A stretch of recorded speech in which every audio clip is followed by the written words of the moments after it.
호텔 방 카펫의 무늬는 붉은색과 금색 실이 얽힌 복잡한 덩굴 모양이었다. 나는 침대 가장자리에 위태롭게 걸터앉아 그 덩굴이 몇 개의 잎사귀를 가지고 있는지 세고 있었다. 13, 14, 15 남자의 무게에 매트리스가 삐걱거릴 때마다 숫자는 내 머릿속에서 위태롭게 흔들렸다. 긴장 풀어요. 돈은 이미 줬잖아. 소파에 앉아 나를 지켜보던 남자가 말했다. 그의 목소리는 기름기가 낀 것처럼 느끼했다. 나는 협탁 위에 놓인 두툼한 흰 봉투를 보지 않으려 애썼다. 저것이 내 영혼의 값이라고, 내 동생의 목숨값이라고 생각하지 않으려 필사적으로 고개를 돌렸다. 괜찮아. 괜찮아, 서하은. 너는 지금 여기에 없어. 너는 그냥 껍데기일 뿐이야. 1시간, 아니 어쩌면 30분. 그 시간만 버티면 동생을 살릴 수 있어. 주문처럼 되뇌었지만 심장은 미친 듯이 발작하고 있었다. 방 안의 공기는 그의 값싼 향수 냄새와 나의 공포 냄새로 질식할 것처럼 무거웠다. 남자가 자리에서 일어나 나에게로 다가왔다. 그의 그림자가 나를 완전히 집어삼켰다. 나는 눈을 질끈 감았다. 그의 손이 내 어깨를 향해 다가오는 것이 느껴졌다. 바로 그 순간이었다. 그의 손가락 끝이 내 맨살에 닿는 순간 나는 더 이상 호텔 방 안에 있지 않았다. 시간과 공간이 뒤틀리며 나는 끔찍한 과거의 어느 비 오는 날 밤 어두운 골목길로 끌려 들어갔다. 비릿한 술 냄새. 내 팔을 부서져라 움켜쥐던 거친 손길. 그리고 귓가에 울리던 경멸이 가득한 남자의 목소리. 고작 이 정도밖에 안 되는 년이. 안 돼. 나도 모르게 비명이 터져 나왔다. 나는 짐승처럼 그를 밀쳐냈다. 그는 갑작스러운 나의 저항에 놀라 뒤로 주춤하며 넘어질 뻔했다. 뭐야, 이 미친년이 돈 다 받아놓고 이제 와서 남자의 욕설이 귀에 꽂혔지만 나는 아무것도 들리지 않았다. 내 온몸의 세포가 비명을 지르고 있었다. 도망쳐. 여기서 당장 도망쳐야 해.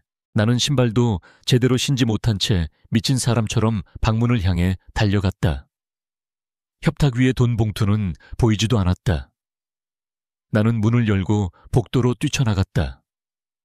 뒤에서 남자가 무어라 소리치는 소리가 들렸지만 나는 뒤돌아보지 않았다. 엘리베이터를 기다릴 시간도 없었다. 비상계단의 철문을 쿵소리 나게 열고 나는 어둠 속으로 아래로 끝없이 추락하듯 달려 내려갔다. 호텔 밖으로 뛰쳐나왔을 때 서울의 화려한 밤거리가 나를 비웃는 것 같았다. 나는 어디로 가야 할지 몰라 정처 없이 달렸다. 그러다 힘이 다 빠져 어느 더럽고 냄새나는 후미진 골목길에 주저앉았다. 숨을 헐떡이며 나는 토악질을 했다. 하지만 위액 말고는 아무것도 나오지 않았다. 온몸이 덜덜 떨렸다.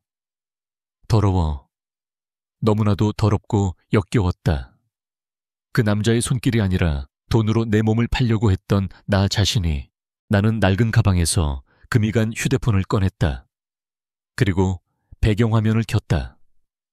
화면 속에는 병원 침대에 누워 희미하게 웃고 있는 내 동생 하준이의 얼굴이 있었다. 6살, 아직 세상의 더러움을 아무것도 모르는 내 동생.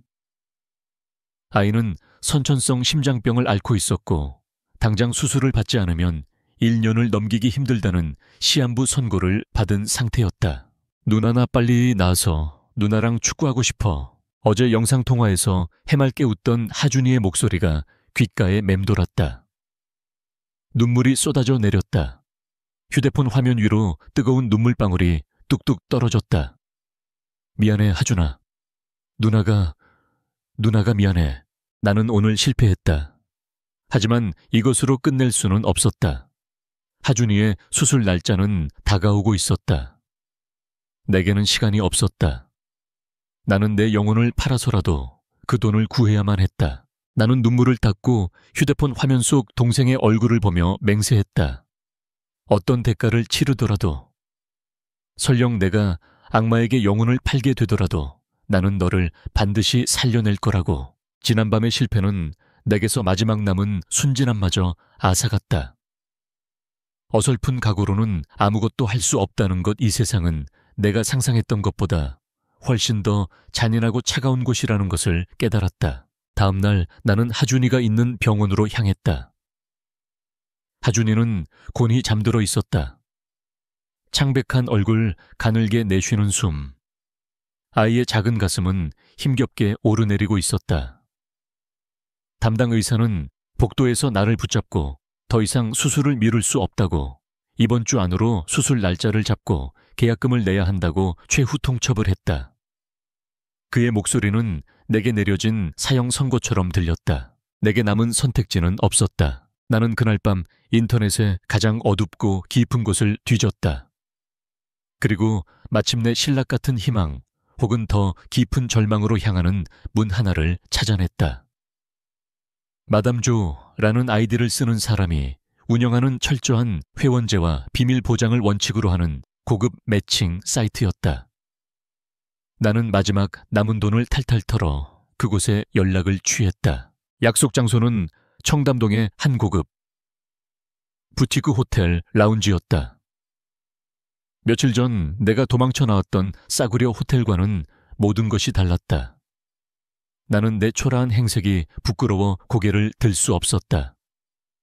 약속 시간이 되자 우아한 검은색 정장을 입은 중년 여자가 내 앞에 와서 앉았다.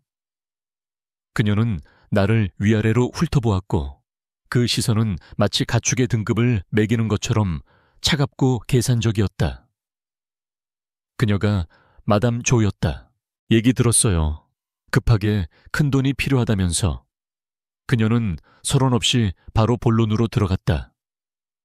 네, 제 동생 수술비 때문에 사적인 얘기는 듣고 싶지 않아요. 난 비즈니스를 하는 사람이니까. 그녀는 핸드백에서 서류철 하나를 꺼냈다. 우리 고객들은 아주 특별한 분들이에요. 신분, 재력 모든 것이 상위 1%죠. 그분들이 원하는 건 단순한 하룻밤 유희가 아니에요. 완벽한 서비스, 절대적인 비밀 보장. 그리고 가장 중요한 건 그녀는 나를 뚫어지게 쳐다보며 말했다. 깨끗함. 그분들은 더러운 걸 아주 싫어하거든. 나는 마른 침을 삼켰다. 그녀는 내게 필요한 액수를 물었다. 내가 3억이라고 대답했을 때 그녀의 눈이 가늘어졌다. 3억이라. 그녀는 잠시 무언가를 생각하는 듯 했다. 아가씨 같은 신출내기에게는 불가능한 액수지. 보통은. 하지만 그녀는 서류철에서 사진 한 장을 꺼내 내 앞에 내려놓았다. 사진 속에는 흐릿하게 처리된 한 남자의 뒷모습이 찍혀 있었다. 마침 아주 특별한 고객 한 분이 계셔. VVIP 중에서도 가장 까다롭고 또 가장 돈을 많이 쓰는 분이지. 그분이라면 아가씨가 원하는 액수의 2배, 3배도 지불할 수 있어. 그분이 만족하기만 한다면. 내 심장이 뛰기 시작했다. 그분이 원하는 게 뭔데요? 그분의 취향은 좀 독특해. 마담 조의 입가에 기묘한 미소가 걸렸다. 그분은 여자를 만지지 않아. 아니, 사람 자체를 만지는 걸 병적으로 싫어해. 결벽증이 아주 심하시지. 그분과 하룻밤을 보내려면 몇 가지 아주 엄격한 규칙을 지켜야 해. 그녀는 손가락을 하나씩 펴 보이며 말했다. 첫째, 절대적인 익명성.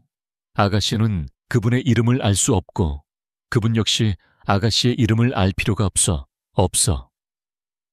둘째, 절대적인 비밀 보장. 그날 밤의 일은 아가씨 무덤까지 가져가는 거야. 어길 시에는 아가씨뿐만 아니라 그 아픈 동생까지 무사하지 못할 거라는 것만 알아둬. 그녀의 목소리는 부드러웠지만 그 안에는 칼날 같은 위협이 담겨 있었다. 셋째, 절대적인 청결. 약속 전에 우리가 지정하는 병원에 가서 모든 종류의 건강검진을 받아야 해. 머리카락 한 올부터 손톱 밑까지. 그리고 약속 당일 우리가 지시하는 대로 몸을 준비해야 하고. 마지막으로 절대적인 복종. 그곳에서 그분은 왕이야. 그분이 하는 모든 지시에 의문을 품거나 거역해서는 안 돼. 그분이 하라는 대로 인형처럼 움직이기만 하면 돼. 질문도 대화도 감정도 필요 없어. 나는 숨을 쉴 수가 없었다. 이것은 내가 생각했던 것보다 훨씬 더 위험하고 기괴한 거래였다. 지난밤의 트라우마가 비명을 지르며 도망치라고 소리치고 있었다. 하지만 하준이의 얼굴이 떠올랐다. 수술만 받으면 살 수 있는 내 동생. 할게요. 내 입에서 나도 모르게 대답이 튀어나왔다. 마담 조는 만족스러운 미소를 지었다. 그녀는 내 앞에 두꺼운 계약서 한 뭉치를 내려놓았다. 나는 계약서의 내용을 읽어보지도 않고 마지막 페이지에 내 이름을 적었다. 서하은. 내 이름 석자를 팔아 동생의 생명을 사는 순간이었다. 그녀는 내게 검은색 카드키 하나와 강남의 최고급 주상복합 아파트 주소가 적힌 쪽지를 건네주었다. 그리고 지정병원의 주소와 함께 약속 전날부터 지켜야 할 아주 상세한 준비 사항들이 적힌 안내문을 주었다. 먹어야 할 음식 사용해야 할 세정제 심지어 입어야 할 속옷의 재질까지. 모든 것이 완벽하게 통제되어 있었다. 나는 호텔 라운지를 나와 다시 서울의 번잡한 거리로 돌아왔다. 사람들은 웃고 떠들고 사랑하며 살아가고 있었다. 하지만 나는 더 이상 그들의 세상에 속한 사람이 아니었다. 나는 방금 악마와 계약을 맺었다. 내 손에 든 카드키는 지옥으로 들어가는 열쇠였다. 하지만 그곳이 어디든 나는 가야만 했다. 그 지옥의 끝에 내 동생이 살아갈 천국이 있다면 약속의 날 나는 마담 조가 지시한 대로 움직였다. 지정된 병원에 가서 내 인생에서 처음 받아보는 온갖 종류의 검사를 받았다. 피를 뽑고 소변을 받고 구석구석 촬영을 당했다. 그 과정에서 나는 수치심을 느낄 겨를도 없었다. 나는 더 이상 인간 서해운이 아니었다. 나는 그저 곧 진열대에 오를 흠집 하나 없는 상품이 되어가는 중이었다. 저녁이 되자 나는 쪽지에 적힌 주소로 향했다. 강남에서도 가장 높고 가장 화려한 주상복합 빌딩이었다. 검은색 카드키를 대자 로비의 게이트가 소리 없이 열렸다. 엘리베이터는 다른 층에는 멈추지 않고 꼭대기층인 68층으로 곧장 나를 데려갔다. 띵하는 소리와 함께 문이 열렸을 때 내 눈앞에 나타난 것은 복도가 아닌 거대한 집의 현관이었다. 나는 조심스럽게 안으로 들어섰다. 집 안은 내가 상상했던 그 어떤 부자의 집과도 달랐다. 그곳에는 삶이라는 것이 존재하지 않았다. 사방은 온통 흰색이었다. 광택이 나는 흰색 대리석 바닥, 흰색 벽, 그리고 먼지 한 톨 앉지 않은 흰색 가구들. 가구들은 대부분 비닐 커버에 씌워져 있었다. 액자도 장식품도 책 한 권도 없었다. 공기 중에서는 병원에서나 맡을 수 있는 차가운 소독약 냄새가 희미하게 났다. 그곳은 집이 아니었다. 거대한 무균실 혹은 값비싼 감옥이었다. 내가 어쩔 줄 몰라. 거실 한가운데 서 있을 때 안쪽 방에서 한 남자가 걸어 나왔다. 나는 숨을 멈췄다. 그는 내가 평생 본 그 어떤 사람보다도 비현실적으로 잘생긴 남자였다. 하얀 셔츠에 하얀 면바지를 입은 그는 마치 대리석으로 빚어놓은 조각상 같았다. 하지만 그의 얼굴에는 어떤 표정도 없었고 그의 눈은 모든 빛을 빨아들이는 심연처럼 검고 차가웠다. 그가 나의 고객이었다. 그는 내게 다가오지 않았다.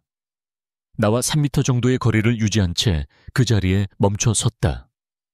그는 나를 보았지만 그의 시선에는 내가 여자라는 사실에 대한 그 어떤 감흥도 없었다. 그는 마치 실험실에 막 도착한 검체를 살펴보는 연구원처럼 나를 머리부터 발끝까지 훑어볼 뿐이었다. 그의 그 비인간적인 시선에 나는 온몸의 털이 곤두서는 것 같았다. 저쪽 욕실로 들어가 그가 처음으로 입을 열었다. 그의 목소리는 그의 외모처럼 차갑고 건조했다. 나는 인형처럼 그가 가리키는 방향으로 걸어갔다. 욕실은 집보다 더했다. 모든 것이 반짝이는 스테인리스 스틸과 흰색 타일로 되어 있었다. 세면대 위에는 내가 평생 본 적 없는 각종 의료용 수준의 세정제와 소독용품들이 한 줄로 나란히 놓여 있었다. 그리고 그 옆에는 진공 포장된 작은 꾸러미가 하나 있었다. 내가 그 낯선 풍경에 압도되어 서 있을 때 욕실 벽에 설치된 인터컴 스피커에서 그의 목소리가 흘러나왔다. 나는 깜짝 놀라 비명을 지를 뻔했다. 거기 있는 걸로 1시간 동안 몸을 씻어. 머리카락 한 올부터 발톱 밑까지. 철저하게 그의 목소리는 명령이었고 거부할 수 없는 지시였다. 나는 옷을 벗고 샤워 부스 안으로 들어갔다. 그리고 그의 말대로 1시간 동안 내 몸을 닦고 또 닦았다. 마치 내 몸에 붙어있는 모든 인간적인 흔적들, 나의 가난, 나의 과거, 나의 기억들을 지워내려는 것처럼. 뜨거운 물줄기 아래서 나는 내가 누구인지조차 잊어버리는 것 같았다. 1시간이 지났을 때 인터콤이 다시 울렸다. 포장을 뜯어. 그 안에 있는 걸로 갈아입어. 네가 입고 온 옷은 거기 있는 의료 폐기물 수거함에 버리고 나는 그의 지시대로 진공 포장된 꾸러미를 뜯었다. 그 안에는 아주 얇고 차가운 감촉의 순백색 실크 슬립 한 벌이 들어있었다. 나는 그것을 입었다. 내 몸에 닿는 옷의 감촉이 너무나도 이질적이었다. 마치 시체에게 수의를 입히는 것 같았다. 내가 욕실 밖으로 나왔을 때 그는 여전히 그 자리에 서 있었다. 그는 새로 태어난 나를 다시 한번 머리부터 발끝까지 훑어보았다. 그의 시선은 마치 엑스레이처럼 내 얇은 옷을 뚫고 내 영혼까지 샅샅이 검사하는 것 같았다. 그의 눈에 나는 과연 깨끗하게 보였을까? 그는 만족했는지 혹은 불만족했는지 알 수 없는 표정으로 침실 쪽을 향해 턱짓했다. 안으로 들어가. 침대 위에서 기다려. 나는 마지막 남은 자존심의 조각들을 끌어모아 그의 침실로 향했다. 침실 역시 다른 공간과 마찬가지로 텅 비어있고 차가웠다. 거대한 침대 위에는 주름 하나 없이 팽팽하게 당겨진 순백색의 침대 시트가 깔려 있었다. 나는 그 침대 가장자리에 조심스럽게 걸터 앉았다. 내 몸의 무게에 완벽했던 시트 위로 희미한 주름이 생겼다. 나는 마치 이 완벽한 공간을 더럽힌 것 같은 죄책감을 느꼈다. 시간이 흘렀다. 그는 들어오지 않았다. 나는 이 차갑고 거대한 무균실 안에서 나를 사온 남자를 기다렸다. 앞으로 무슨 일이 일어날까? 그는 나를 어떻게 할까? 어젯밤 호텔방에서 느꼈던 것과는 전혀 다른 종류의 공포가 내 온몸을 지배했다. 그것은 폭력이나 열정에 대한 공포가 아니었다. 그것은 인간적인 모든 것이 거세된 이 공간에서 나 역시 한낱 물건으로 취급될 것이라는 존재론적인 공포였다. 나는 얼마나 오랫동안 그 차가운 침대 위에 인형처럼 앉아 있었을까? 10분 아니 30분. 시간 감각이 마비된 것 같았다.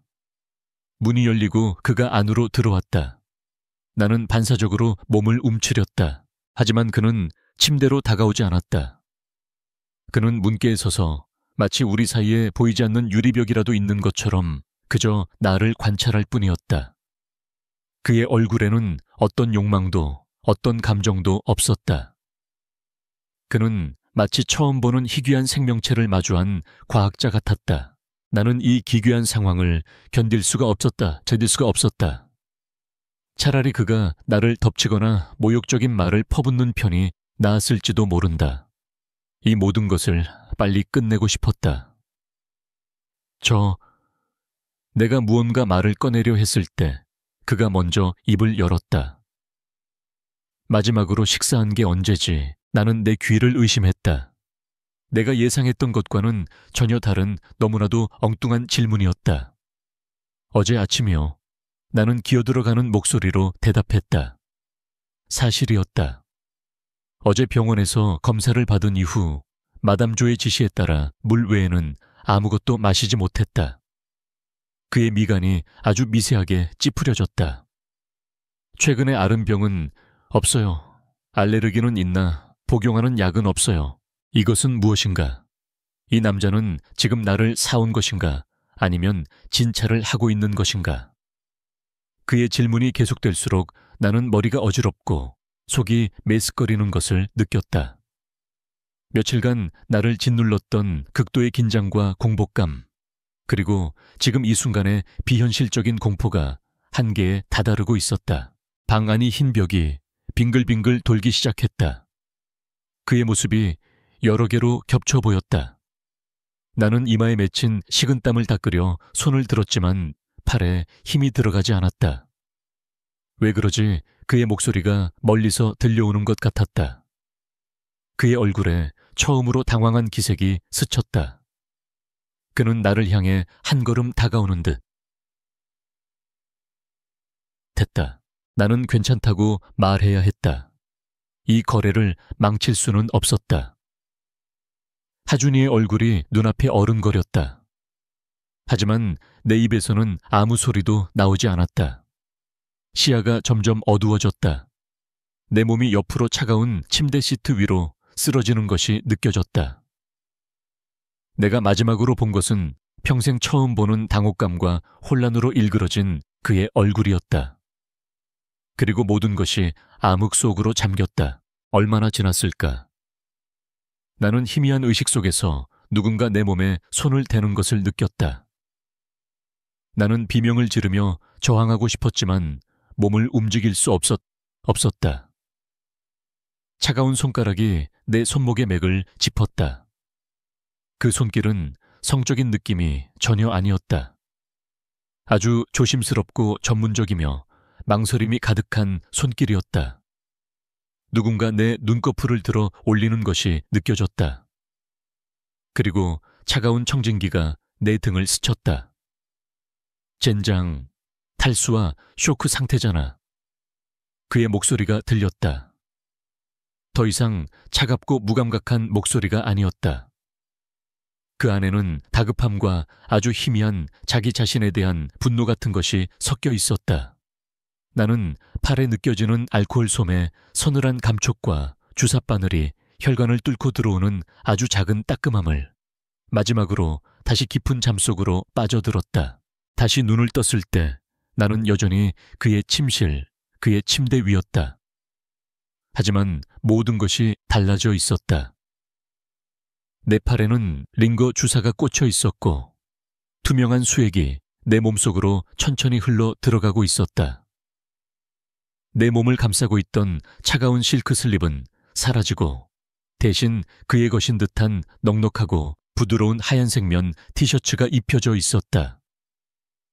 옷에서는 깨끗하게 세탁된 섬유와 희미한 그의 채취가 났다.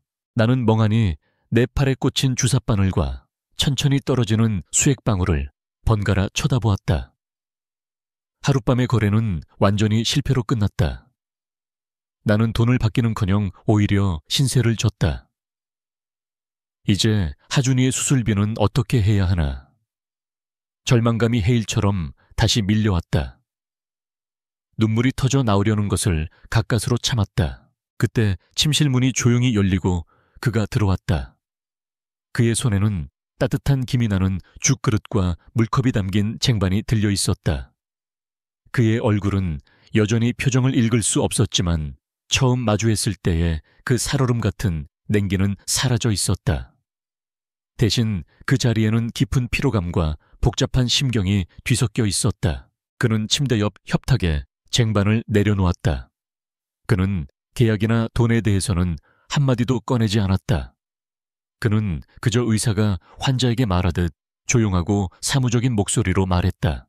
먹어. 내가 멍하니 그를 쳐다보자. 그가 덧붙였다. 의사로서의 명령이다. 나는 그의 말에 로봇처럼 천천히 상체를 일으켰다. 그리고 그가 건네준 죽그릇을 받아들었다. 아무 맛도 느껴지지 않을 것이라 생각했는데 따뜻한 주기 속으로 들어가자 며칠 만에 처음으로 몸에 온기가 도는 것 같았다. 나는 죽을 먹는 내내 그리고 그 후에도 그와 아무 말도 나누지 않았다. 그는 그저 의자에 앉아 내가 죽을 다 먹고 링거를 다 맞을 때까지 조용히 나를 지켜볼 뿐이었다. 인간의 연약함이라는 예기치 못한 변수 앞에서 우리의 기묘하고 비인간적인 계약은 완전히 파기되어 버렸다. 우리는 더 이상 돈을 주고받는 고객과 상품이 아니었다. 우리는 정체 모를 의사와 그의 환자가 되어 있었다. 링거 바늘을 빼고 그가 준 죽을 다 먹고 나서도 나는 오랫동안 그의 침대 위에 멍하니 앉아 있었다. 그는 내게 돌아가라는 말을 하지 않았지만 나는 더 이상 이곳에 머물러야 할 이유가 없었다. 거래는 실패했다. 나는 빈손으로 돌아가야 했다. 그리고 다시 하준이의 수술비를 구할 방법을 찾아 끝없는 절망 속을 헤매야 했다. 나는 자리에서 일어섰다. 그가 입혀준 하얀 티셔츠는 내게 너무 커서 어깨 아래로 흘러내렸다. 나는 그에게서 시선을 피한 채 바닥을 보며 말했다. 가보겠습니다. 그리고 감사했습니다. 모든 것에 대해서요.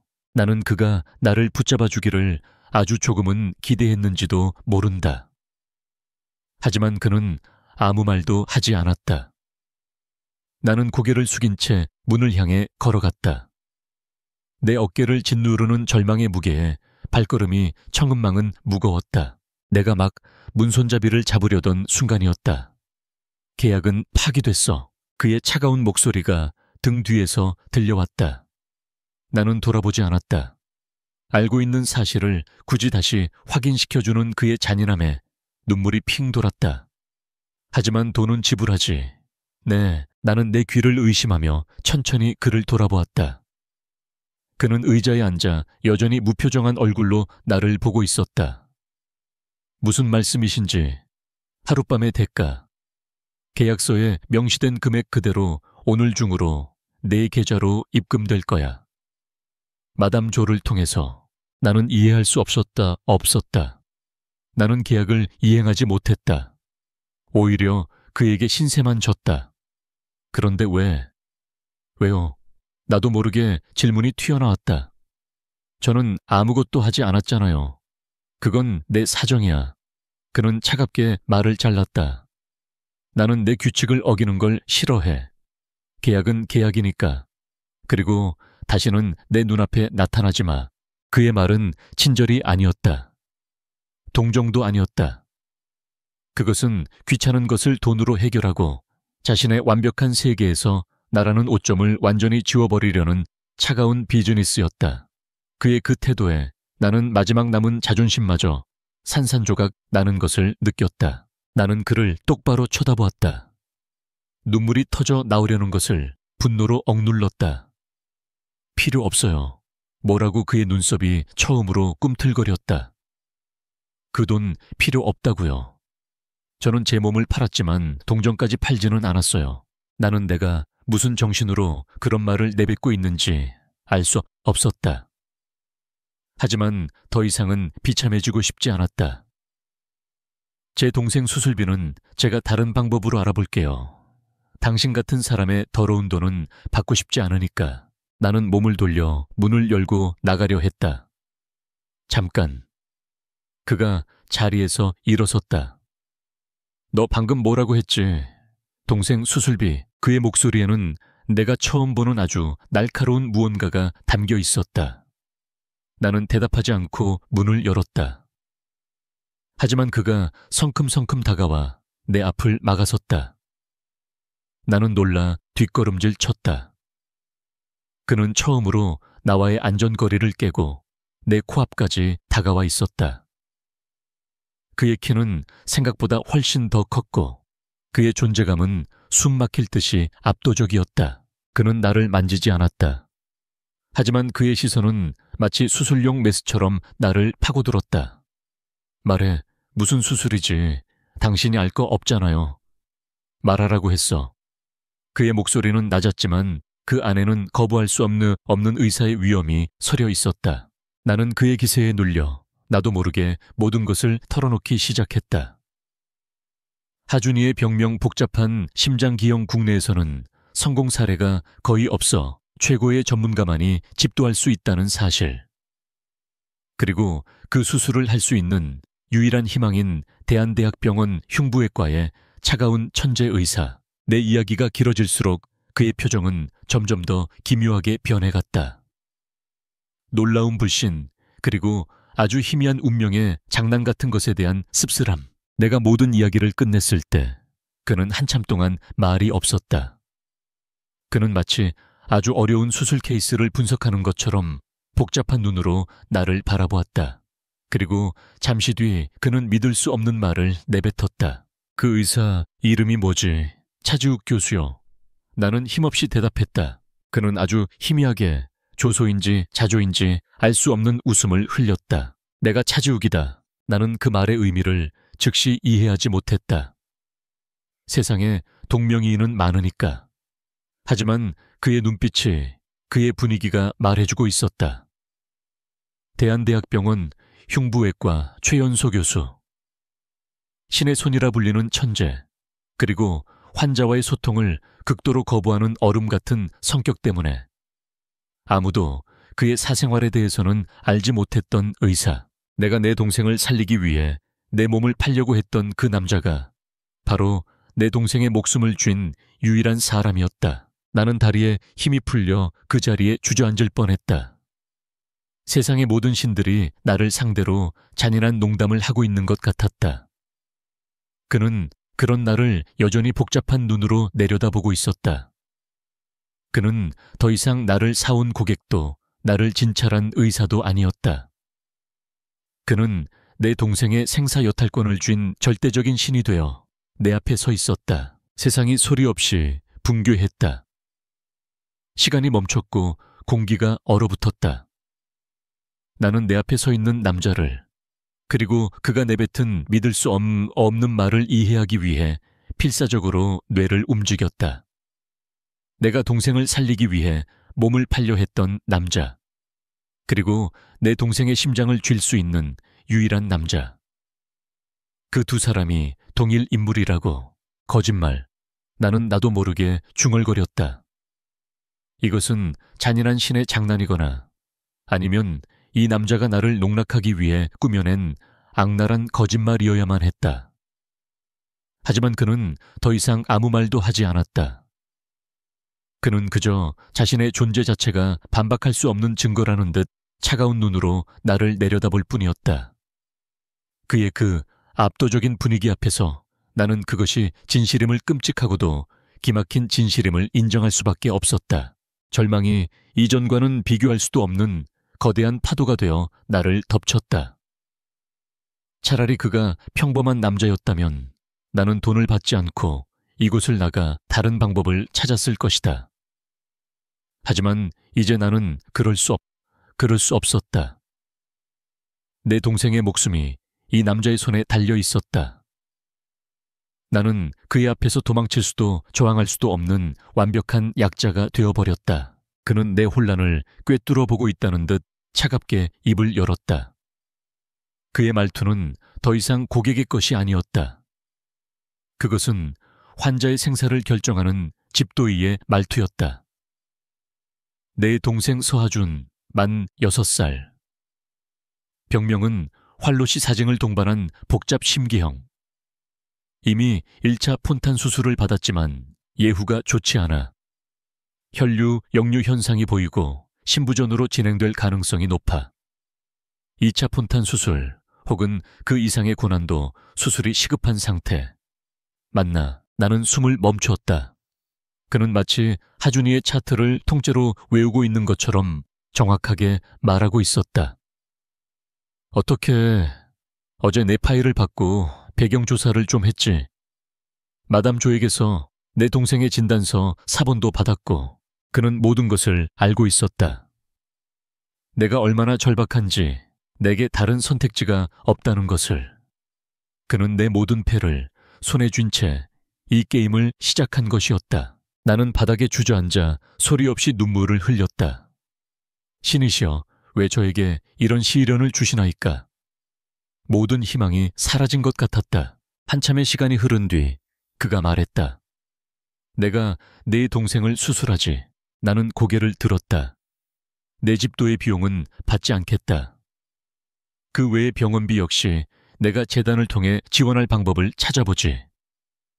성공률은 장담할 수 없지만 내가 직접 집도한다면 대한민국에서는 가장 높을 거다. 그의 말은 사막 한가운데서 발견한 오아시스 같았다.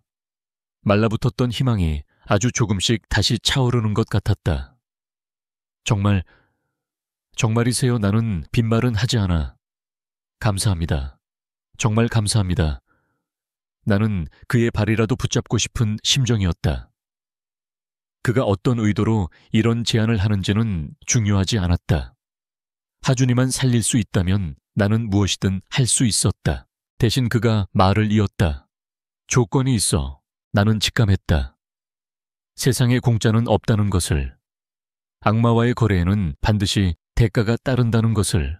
나는 떨리는 목소리로 물었다.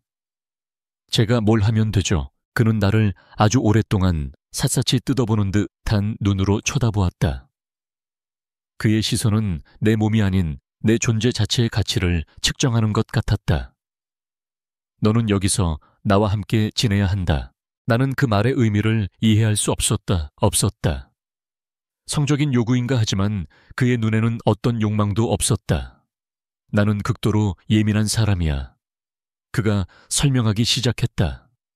내 집은 항상 완벽하게 정돈되고 무균 상태로 유지되어야 해. 내 스케줄은 분 단위로 관리되어야 하고 그걸 해줄 사람이 필요해. 일종의 입주 개인 비서이자 가사 관리인이라고 생각하면 돼. 그의 제안은 너무나도 합리적이어서 오히려 비현실적으로 들렸다. 왜 저죠? 다른 사람을 고용하면 되잖아요. 낯선 사람을 내 공간에 들이는 건 질색이야. 특히 내 몸에 닿았던 사람은 더더욱. 하지만 너는 이미 내 허락해 이 공간에 들어왔고 내 손으로 직접 소독까지 끝마쳤지. 그리고 무엇보다 너는 내게 빚을 졌어. 그러니 너는 배신하지 않겠지. 그의 논리는 차갑고 이기적이었지만 그 안에는 거부할 수 없는 설득력이 있었다. 그는 자신의 결벽증과 통제욕을 만족시키기 위한 가장 완벽한 도구로 나를 선택한 것이었다. 내 머릿속에서 두 개의 선택지가 싸웠다.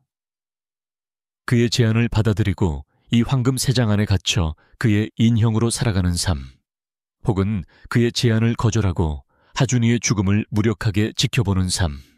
선택지는 처음부터 하나뿐이었다. 나는 눈물을 닦고 자리에서 일어섰다. 그리고 그의 눈을 똑바로 쳐다보았다.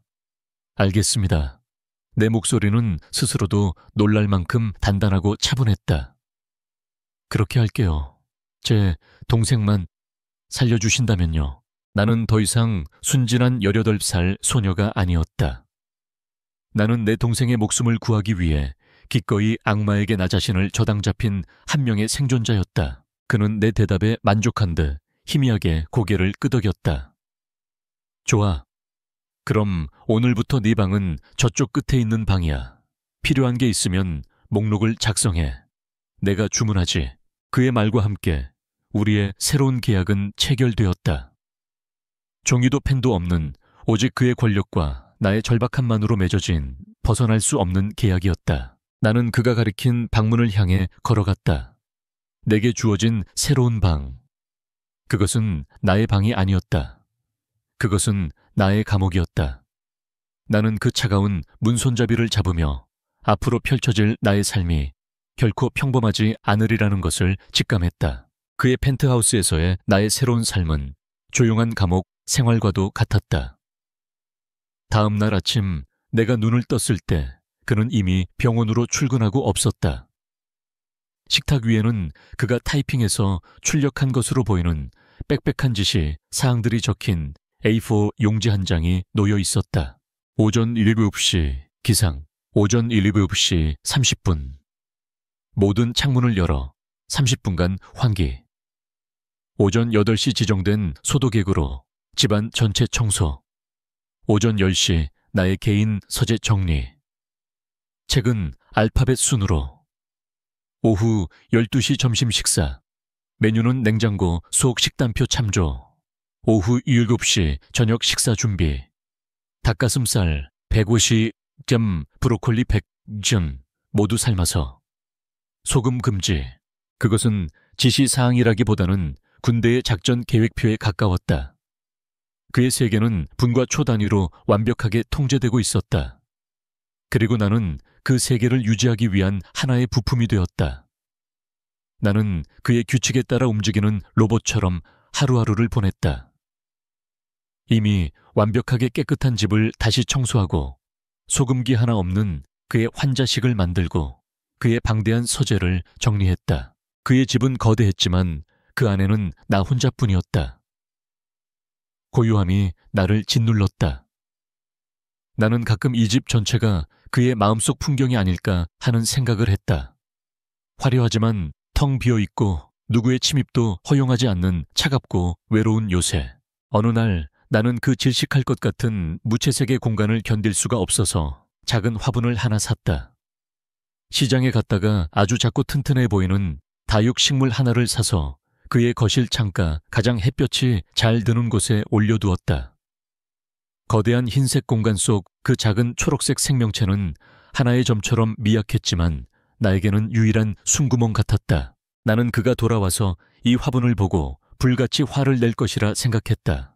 그의 완벽한 무균실에 흙과 벌레가 꼬일지도 모를 더러운 식물을 들여놓았으니까. 그날 저녁 그는 집에 돌아오자마자 현관에서부터 화분을 발견했다.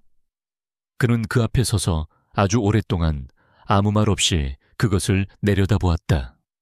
나는 그의 등 뒤에서 숨을 죽이고 있었다. 그는 화분을 버리라고 말하지 않았다. 하지만 칭찬하거나 그것에 대해 묻지도 않았다. 그는 그저 그것을 못 본 척 무시해버렸다. 그의 그 무관심이 내게는 암묵적인 허락처럼 느껴졌다.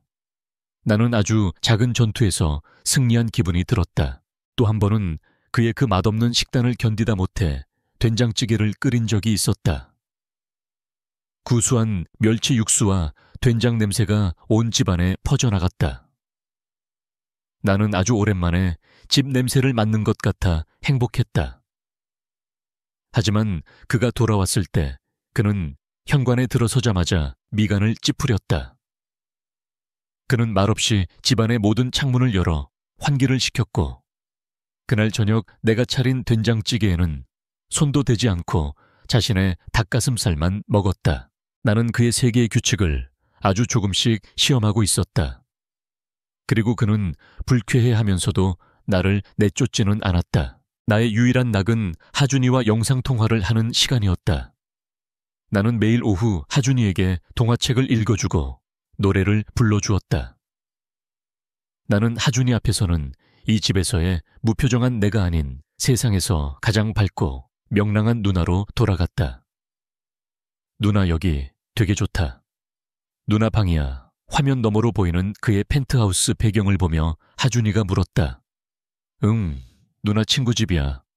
엄청 부자 친구라서 하준이 수술비도 다 내준대. 나는 아무렇지 않게 거짓말을 했다.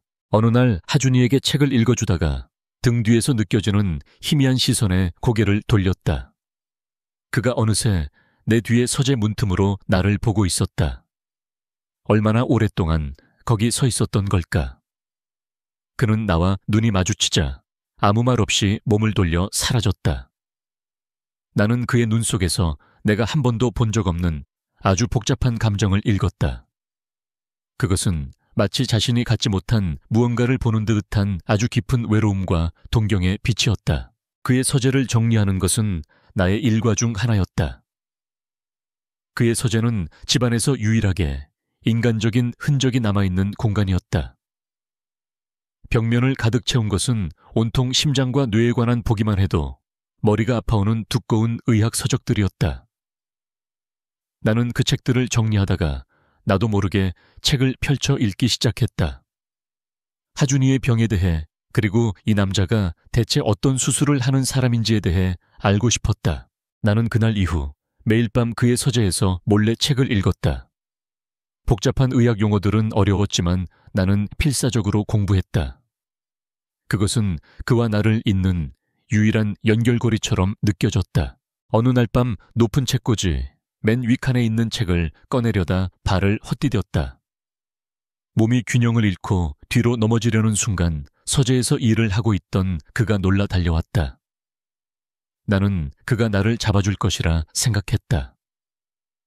하지만 그의 팔은 나를 잡기 직전 허공에서 경련처럼 멈췄다.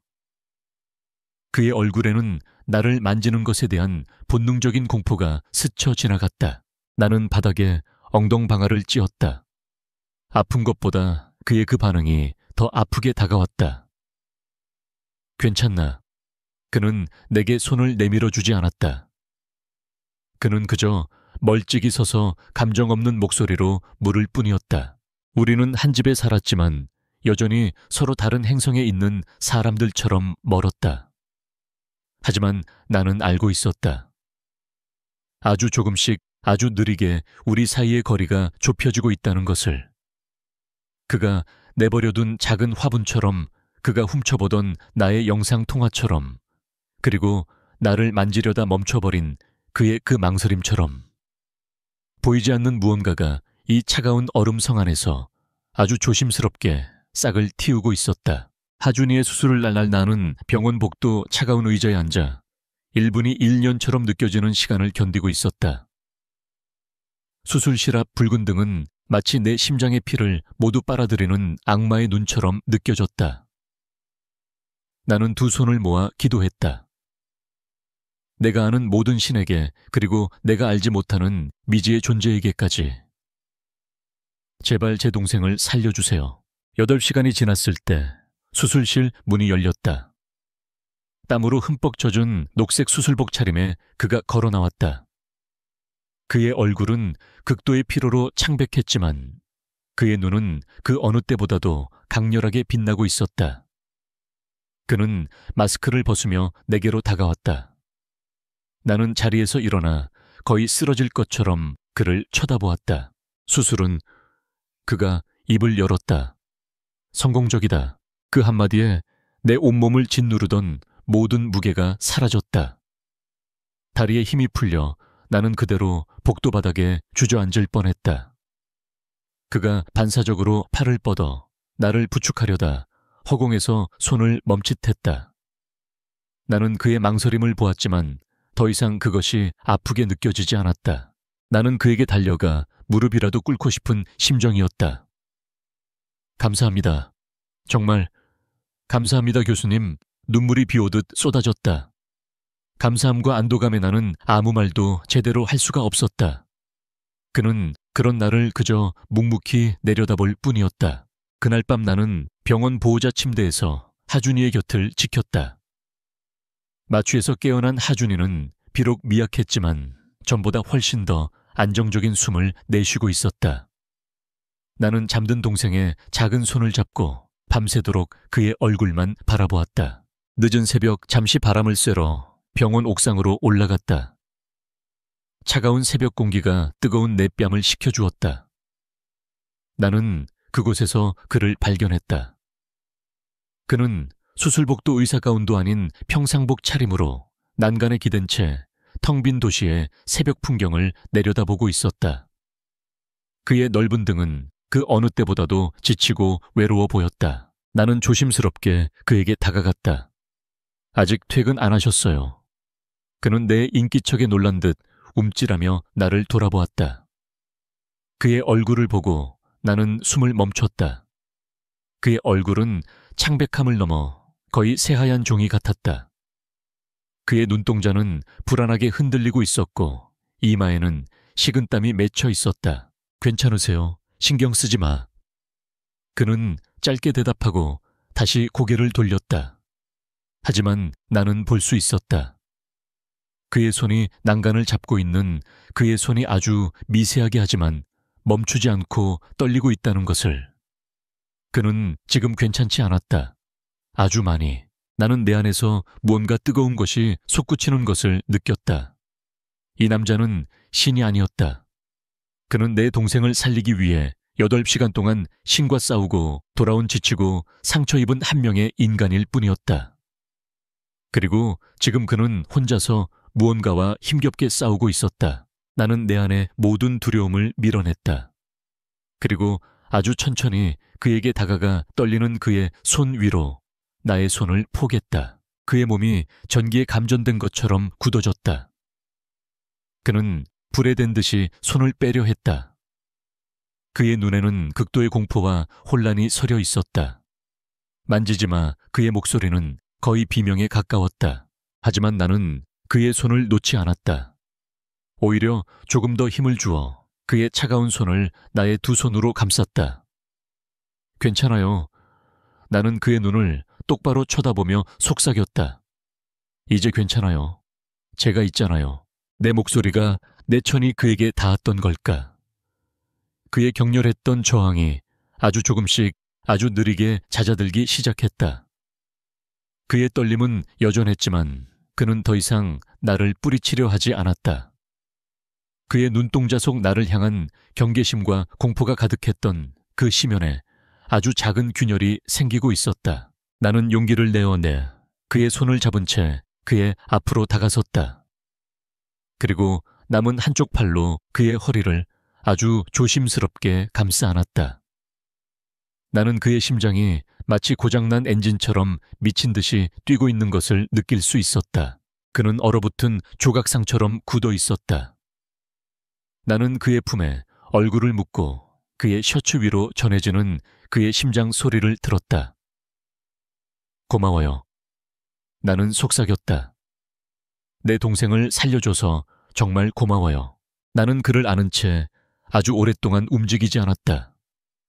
나는 그에게서 아무것도 원하지 않았다. 나는 그저 이 순간 이 남자의 고통을 아주 조금이라도 덜어주고 싶었다. 나의 온기로 그의 얼어붙은 성벽을 녹여주고 싶었다. 얼마나 지났을까? 그의 굳어있던 팔이 아주 천천히 망설임 끝에 나의 등을 감싸 안았다.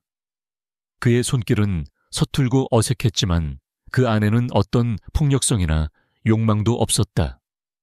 그저 길 잃은 아이가 마침내 기댈 곳을 찾은 듯한 위태롭고도 간절한 손길이었다. 우리는 그렇게 서울의 차가운 새벽 공기 속에서 서로의 상처를 보듬어 안고 있었다. 그날 밤 우리의 역할은 완전히 뒤바뀌었다. 그는 더 이상 나를 구원한 신이 아니었고 나는 더 이상 그에게 빚을 진 채무자가 아니었다. 우리는 그저 서로의 가장 깊은 어둠 속에서 서로의 천을 통해 위로를 갈구하는 두 명의 외로운 인간일 뿐이었다. 그리고 그 순간 나는 깨달았다. 내가 이 남자를 아주 깊이 사랑하게 되었다는 것을. 병원 옥상에서의 새벽을 함께 맞은 후 우리는 말없이 그의 펜트하우스로 돌아왔다. 하지만 모든 것이 달라져 있었다. 집은 여전히 차갑고 텅 비어 있었지만 더 이상 나를 짓누르는 감옥처럼 느껴지지 않았다.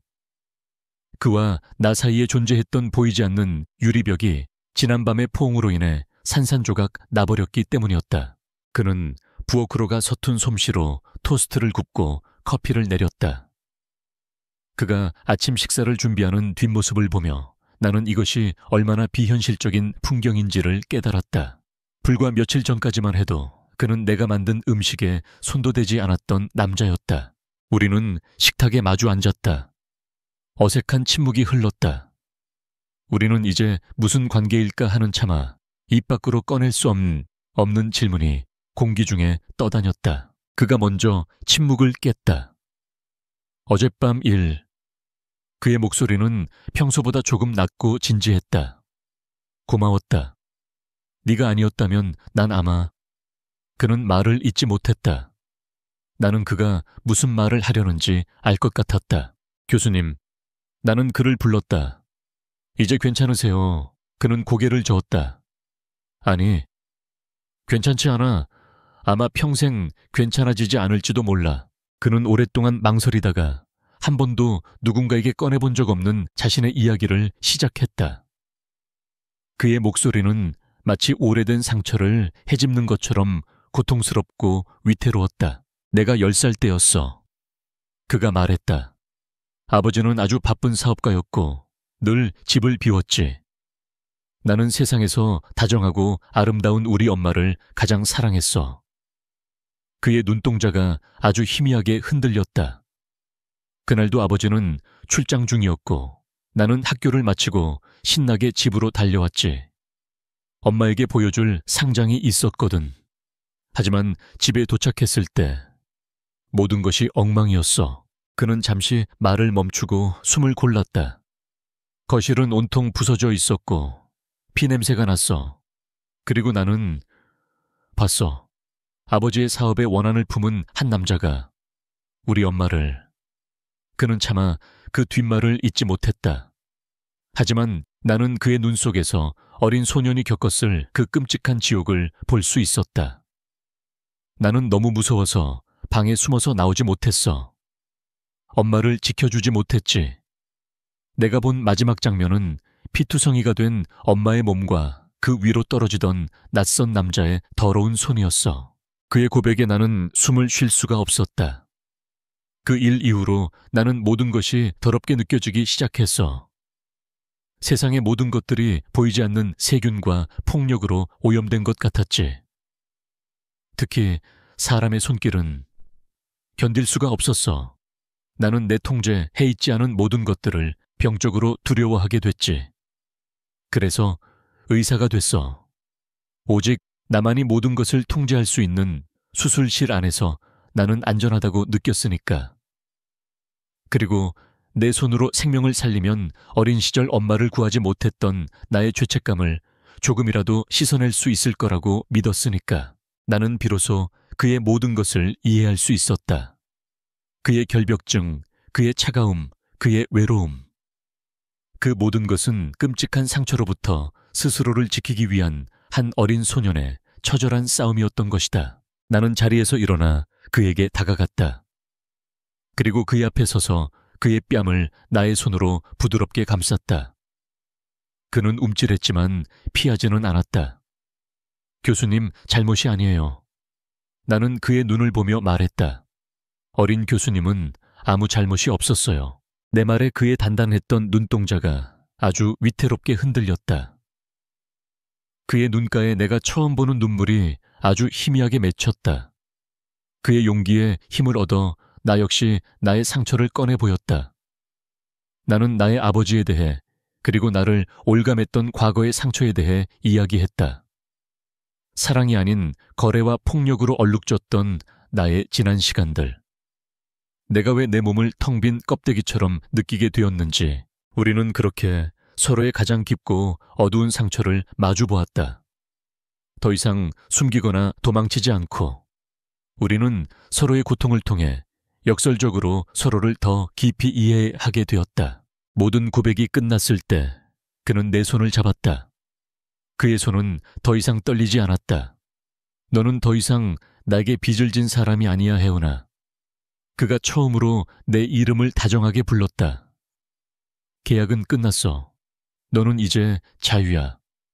언제든 네가 원할 때 이곳을 떠나도 좋아. 그것은 그의 마지막 시험이었을까? 혹은 그가 내게 줄 수 있는 가장 큰 배려였을까? 그는 내게 온전한 선택권을 주었다. 나는 그의 손을 마주 잡았다. 떠나고 싶지 않아요. 나는 흔들림 없는 목소리로 말했다. 당신 곁에 있고 싶어요.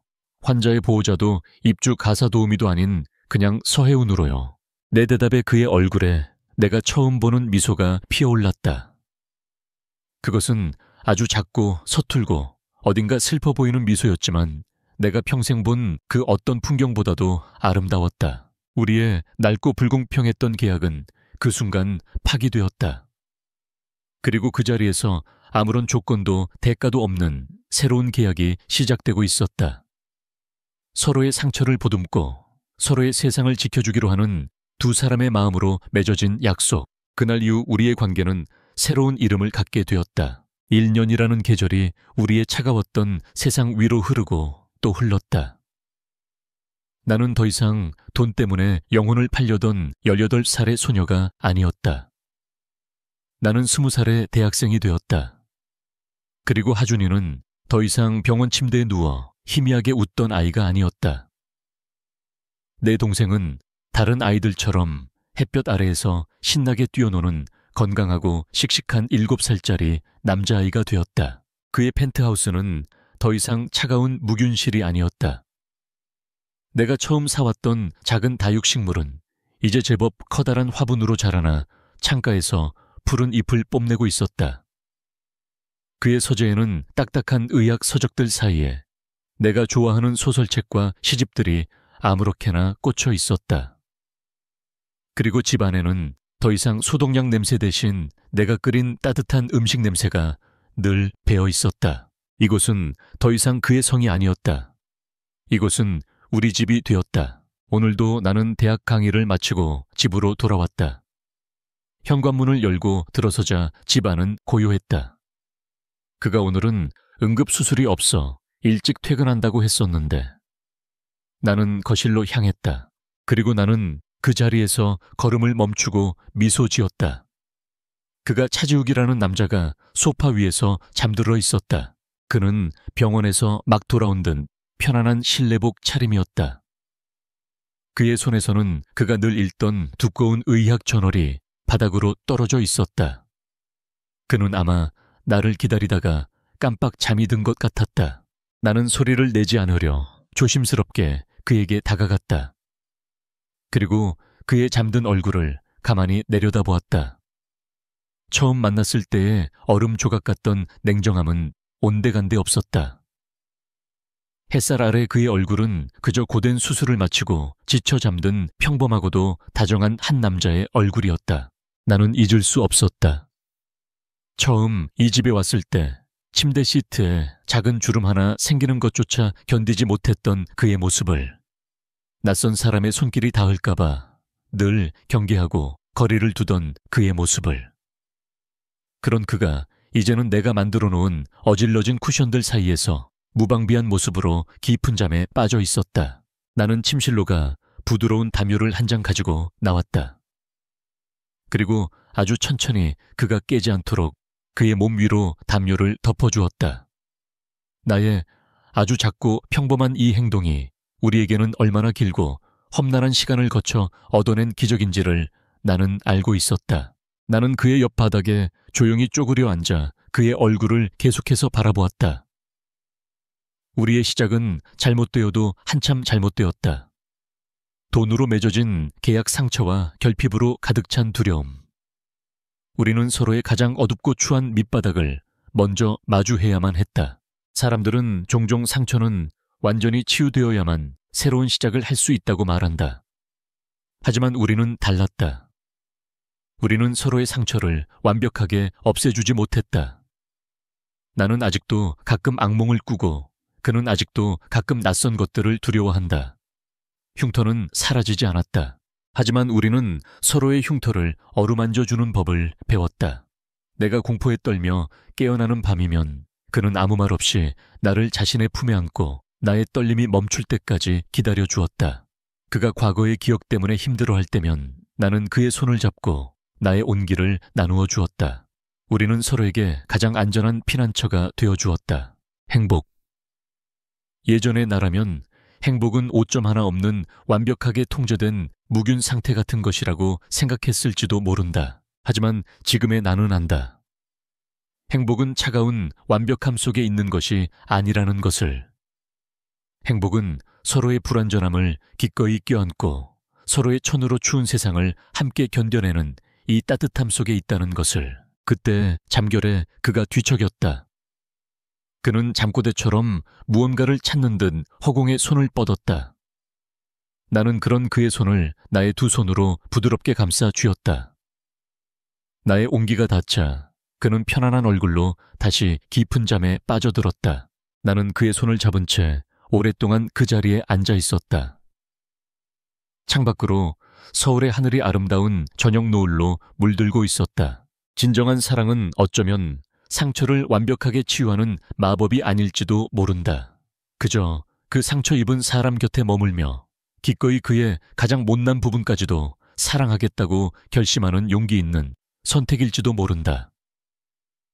그리고 그 용기가 모여 마침내 폐허갔던 마음속에 따뜻한 집 한 채를 짓게 되는 것이리라. 당신은 어떻게 생각하시나요?